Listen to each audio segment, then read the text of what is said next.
শহীদদের। বিএনপি একটি উদারপন্থী রাজনৈতিক দল। বিএনপির সংগ্রাম বরাবর ছিল একটি গণতান্ত্রিক রাষ্ট্র প্রতিষ্ঠা করা, এবং সেই লক্ষ্যে বিএনপি কাজ করেছে। এবং জানেন যে 17-18 বছরে প্রায় 60 লক্ষ বিএনপি নেতা কর্মীর বিরুদ্ধে মিথ্যা মামলা হয়েছে। 1,35,000 মামলা রয়েছে মিথ্যা মামলা। এই বিএনপি নেতা কর্মী এমপি সহ ইলিয়াস আলী, আপনার নাম শুনেছেন সবাই, জানেন প্রায় 1700 নেতা কর্মী গুম করা হয়েছে। 20,000-এর বেশি নেতা কর্মীকে হত্যা করা হয়েছে। দেশনেত্রী বেগম খালেদা জিয়া 5 তারিখ পর্যন্ত বন্দী অবস্থায় ছিলেন। আজকে প্রধানমন্ত্রী আমাদের নেতা তারেক রহমান, তিনি প্রায় 18 বছর নির্বাসিত হয়ে বিদেশে ছিলেন। এই বিষয়গুলো আপনাদের আমরা সবসময় মনে করতে চাই। তাহলে মনে করলে আমাদের আন্দোলনটা যে কারণে ছিল, যে লক্ষ্যে ছিল, যেখানে আমরা পৌঁছতে চাই, সেগুলো আমরা আরো ভালো করে চিন্তা করতে পারবো। একটা দীর্ঘ সংগ্রাম, জুলাই, যেটা কিছুক্ষণ আগে কবি হাসনাত, আমাদের কবি না শিবলা সাহেব বলেছেন, যেটাকে আপনার অগ্নুৎপাতের মতো জুলাই মাসে সেটা উৎপাত হয়েছে। আমরা একটা সুযোগ পেয়েছি, ফ্যাসিস্ট চলে গেছে, সুযোগ পেয়েছি একটা গণতান্ত্রিক রাষ্ট্র তৈরি করবার। ইন্টারিম গভর্নমেন্ট আমরাই দিয়েছি, অন্য কেউ দেয়নি। তো সেই ইন্টারিম গভর্নমেন্টের চেষ্টা করেছে তারা তাদের চিন্তা ভাবনার মধ্যে দিয়ে এই দেশে একটা গণতান্ত্রিক পরিবেশ সৃষ্টি করবার, এবং একই সঙ্গে যে পরিবর্তন রাষ্ট্র মেরামতের জন্য, আপনার সংবিধান পরিবর্তনের জন্য, তার জন্য যে জুলাই সনদ যেটা আপনার ঘোষণা করা হয়েছে, সেই সনদ তৈরি করা সম্ভব হয়েছে। একটা ধারণা আছে যে জুলাই বলা হচ্ছে একটা মহল থেকে যে বিএনপি জুলাই সনদ পালন করছে না। এটাকে পুরোপুরি ভাবে একটা ভ্রান্ত ধারণা দেওয়ার চেষ্টা হচ্ছে। এটা আমি তীব্র প্রতিবাদ জানাই। কারণ বিএনপি হচ্ছে সেই দল যারা সংস্কারের মধ্য দিয়ে কিন্তু এগিয়ে গেছে।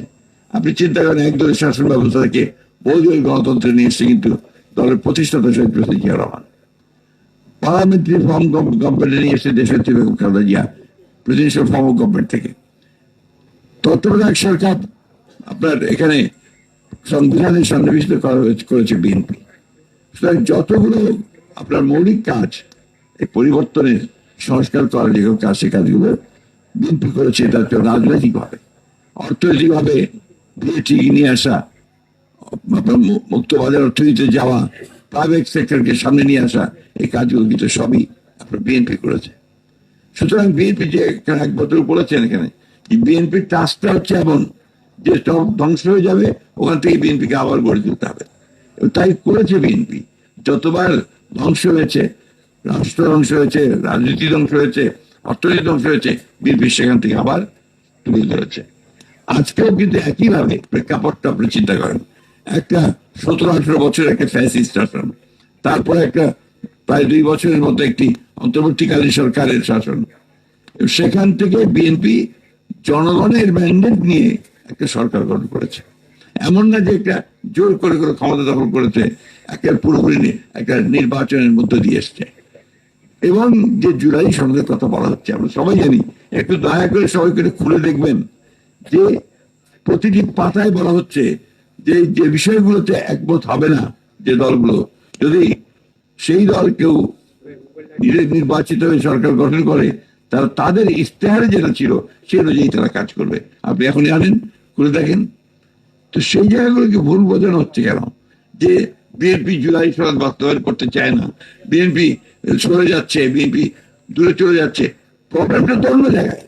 প্রবলেম হচ্ছে যে গণভোট, যেটা কথা বারবার বলা হচ্ছে, সেই গণভোটে যে 4টা কোশ্চেন ছিল, সেই 4টা কোশ্চেনের মধ্যে 3টা কোশ্চেন তো আমরা একমতই ছিলাম। কিন্তু একটা প্রশ্ন, যে প্রশ্নটা আমাদের সেই কমিশন, আপনার সংবিধান সংস্কার কমিশন, তাদের কারোর সঙ্গে পরামর্শ না করে, আমাদের রাজনৈতিক দলগুলি স্টেক হোল্ডার যাচ্ছিল, তাদের সঙ্গে কোনো পরামর্শ না করে তারা এটা চাপিয়ে দিয়েছে। এই যে বিষয়টা, এটা আমি, আপনার মনে আছে, আপনাদের মনে থাকবে, আমি তখনই স্টেটমেন্ট দিয়েছিলাম, যেটা একটা জাতির সঙ্গে প্রচারণা করা হয়েছে। এই জিনিসটা কিন্তু আমরা অনেকে ভুলে যাচ্ছি, আমরা কখনোই সেটা মেনে নিইনি। আমরা বারবার বলেছি যে আমরা এইখানে একমত নই। ওইভাবেই তো ইলেকশনটা হয়েছে, সেইভাবেই তো ম্যানিফেস্টো দিয়েছি আমরা, সেইভাবেই তো জনগণ আমাদেরকে ভোট দিয়েছে, দিয়ে আমরা সরকারে এসেছি। এখন আমরা যখন সরকারে এসে আমরা কিন্তু চেষ্টা করছি জুলাইয়ের ঘোষণার প্রতিটি অংশ অক্ষর আমরা যেভাবে স্বাক্ষর করেছি আমরা সেটা পালন করতে চাই, এবং শুরু করেছি কাজ। আমরা ইতিমধ্যে অনেকগুলো কাজ হয়েছে। ইতিমধ্যে পার্লামেন্টে একটা কমিটি গঠন করা হয়েছে, আপনার জুলাই সংবিধান অ্যামেন্ডমেন্ট, অ্যামেন্ডমেন্ট কমিটি, অর্থাৎ সংশোধনী কমিটি করা হয়েছে। এখানে এখন আপনার শুরু হয়েছে শব্দ নিয়ে বিভেদ, ওটা সংস্কার হবে নাকি আপনার সংশোধন হবে। অলরাইট, আপনার আসুন আলোচনা করি, পার্লামেন্টে আলোচনা করি, আলোচনা করে সিদ্ধান্ত নেই, কথা বলি কোন কোন জায়গায় আলোচনা আছে। তখন যদি একবার না হয় বেরিয়ে যাবেন, আলোচনা করেন। কিন্তু এখন যে ভাষায় আমাদের সম্মানিত বিরোধী দলের নেতারা কথা বলছেন বাইরে, 5 বছর করতে দেবো না, এটা বাজে কথা বলতেন আপনার আমাদের হাসিনা।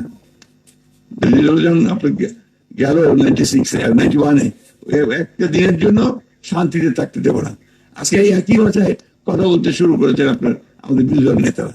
আমরা তাদের প্রতি ভীষণ শ্রদ্ধাশীল, এবং আমরা মনে করি যে গণতন্ত্রকে প্রাতিষ্ঠানিক রূপ দিতে হলে, কার্যকর করতে হলে বিরোধী দলকে সবচেয়ে বড় ভূমিকা পালন করতে হবে। তারা অবশ্যই সমালোচনা করবেন, অবশ্যই তারা বিরোধিতা করবেন, এবং যে ভুলগুলো সরকার করবে সেগুলোকে দেখিয়ে দেবেন। কিন্তু সেটা পার্লামেন্টের মধ্যে হলেই সেটা আপনার গণতান্ত্রিক পরিবেশটা ঠিক থাকে। দুর্ভাগ্য আমাদের, আমরা সে আগের মতোই আপনার শুরু করেছি যে রাস্তায় নেমে এর প্রতিবাদ করার জামাত তৈরি করার চেষ্টা করছি। এটা তো আপত্তি নেই, এটা আপনার গণতান্ত্রিক রীতি, কিন্তু সেটা এমন এক পর্যায়ে যেন না যায় যে পর্যায়ে গিয়ে আপনার এটা একটা সংঘাতের রূপ না নেয়। এটা আপনার অত্যন্ত জরুরি বিষয়। আমরা অবশ্যই নিন্দা জানাই যে সমস্ত জায়গাগুলোতে আমরা দু একটা ঘটনা ঘটেছে, এটা নিন্দনীয়, এবং এটা অবশ্যই আইন শৃঙ্খলা রক্ষা বাহিনী নিরপেক্ষভাবে তদন্ত করে তার বিরুদ্ধে ব্যবস্থা গ্রহণ করবে, এটা আমরা মনে করি। একটা জিনিস আমাদের মনে রাখতে হবে, এতদিনকার 15-16-18 বছরের একটা জঞ্জাল, সেই জঞ্জাল থেকে বেরিয়ে এসে কাজ শুরু করেছেন একজন ব্যক্তি যে নিজে নির্বাসিত ছিলেন 18 বছর পরে ফিরে এসে কিন্তু তিনি দেখেন প্রত্যেকটা জিনিস একটু পজিটিভ জিনিস দিয়ে শুরু করেছেন। তিনি বলেছেন নেমে এসে কিন্তু তিনি সেই প্রথম যে তার জনসভা বা লোকজন গিয়েছিল, সেখানে কিন্তু তিনি কোনো দলের কথা বলেননি। তিনি তখন কিন্তু বলছেন রাষ্ট্র গঠন করবার কথা। আই হ্যাভ এ প্ল্যান, পরিকল্পনা আছে, আমি পরিকল্পনা নিয়ে এসেছি, আমরা আপনাদের সাথে কাজ করে, সেটাই তিনি শুরু করেছেন। ইতিমধ্যে যে সমস্ত কমিটমেন্ট তিনি করেছিলেন আপনার জনগণের কাছে, সেই কমিটমেন্ট যদি কাজ শুরু করেছেন, এগুলো অত্যন্ত ইতিবাচক কাজ, সাধারণ মানুষের কাছে চলে যাওয়ার কাজ, তার ফ্যামিলি কাজ, কৃষক কাজ, আপনার ধর্মীয় উপাসনালয়ের যারা আপনার আছেন, মুয়াজ্জিম, ইমাম, পাদ্রী, পুরোহিত, তাদেরকে ভাতা দেওয়া, খেলাধুলার বিষয়ে ছেলেদেরকে আকৃষ্ট করা, শিক্ষার্থীদের আকৃষ্ট করা, সাংস্কৃতিক কর্মকাণ্ডকে আবার ছড়িয়ে দেওয়া, এই বিষয়গুলো অত্যন্ত পজিটিভ কাজ। কালো কর্মসূচি, কৃষকদের তিনি ঋণ মৌকুফ করে দিয়েছেন, 10,000 টাকা মতো কৃষি ঋণ মৌকুফ করে দিয়েছেন প্রথম দিয়ে ফার্স্ট ক্যাবিনেট মিটিং এ। প্রতিটা মুহূর্তে কাজ করছেন, দিনের 24 ঘন্টার মধ্যে বোধ হয় 18 ঘন্টায় তিনি কাজ করেন। এই মানুষটাকে তো আমাদের সহযোগিতা করতে হবে। আমরা যদি এখন শুধুমাত্র নেগেটিভ কথা বলে তাকে আরো পেছনে ফেলে দেওয়ার চেষ্টা করি, তাহলে কিন্তু গণতন্ত্রকে আমরা সেভাবে পজিটিভ রূপ দিতে সক্ষম হবো না। একটা ব্যাপার তো আপনারা সবাই মানবেন যে আজকে মিডিয়ার উপরে কোনো হস্তক্ষেপ নাই সরকারের, আছে কি? নাই। তাহলে এটা তো একটা পজিটিভ জিনিস। আপনার কোথায় কি নিয়োগ হলো না হলো এটা সেখানে আপনারা সাংবাদিকরা বলতে জড়িত।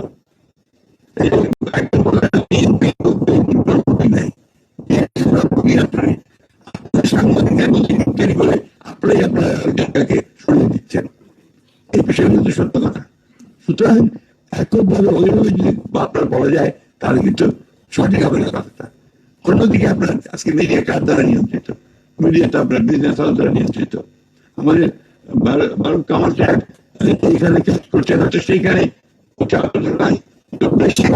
মিডিয়াগুলিতে আমরা তাদের হাউস দ্বারা নিয়ন্ত্রিত, বিজনেস হাউস দ্বারা নিয়ন্ত্রিত। সেইখানে তো আমাদের ভেতরে ঢোকার কোনো একটা সুযোগ নাই। আমরা অবশ্যই সরকারি যে সমস্ত সংস্থাগুলো আছে সেই সংস্থাগুলো যেন সঠিকভাবে আপনার লক্ষ্যে নিয়োগ দেওয়া হয় এবং সেখানে যেন বেশিরভাগ দেখি সেটা অবশ্যই আমরা সেটা দেখবো এবং মন্ত্রী টাকা সেটাকে আমরা সমাধান করে দেবো। আপনাদের যে বিষয়গুলো আজকে এসছে আমরা অবশ্যই প্রধানমন্ত্রী আপনাদের কাছে শুনলাম, সেগুলো আমরা প্রধানমন্ত্রীর কাছে তুলে ধরবো। আরেকটা বিষয় এখানে বলেছেন বেকার সাংবাদিকদের যে আপনার তাদের কর্মসংস্থান যেন পুনর্বাসনের জন্য এই বিষয়টা আমরা অবশ্যই প্রধানমন্ত্রীর সঙ্গে আলাপ করে এই ব্যবস্থা নেব। আমাদের যারা আপনার এই জুলাই ফ্যাসিবাদ আন্দোলনে যারা শহীদ হয়েছেন তাদের পরিবারগুলো, তাদের সন্তানদের এবং বিষয়গুলো যেন আপনার অবশ্যই রাষ্ট্র যেন দেখভাল করে সে ব্যবস্থা আমরা অবশ্যই এই দিকে আমরা নজর দেব। একটা কথা বলতে চাই শেষ মুহূর্তে শেষ করতে চাই, দেশটা আমাদের, এখানে আপনারা স্বার্থ যদি শুধু মারামারি কাটাকাটি যুদ্ধ করতে থাকি তাহলে এটা কোনোদিনই সামনে যাবে না। আপনি চিন্তা করে দেখেন চীন, আমরা আপনার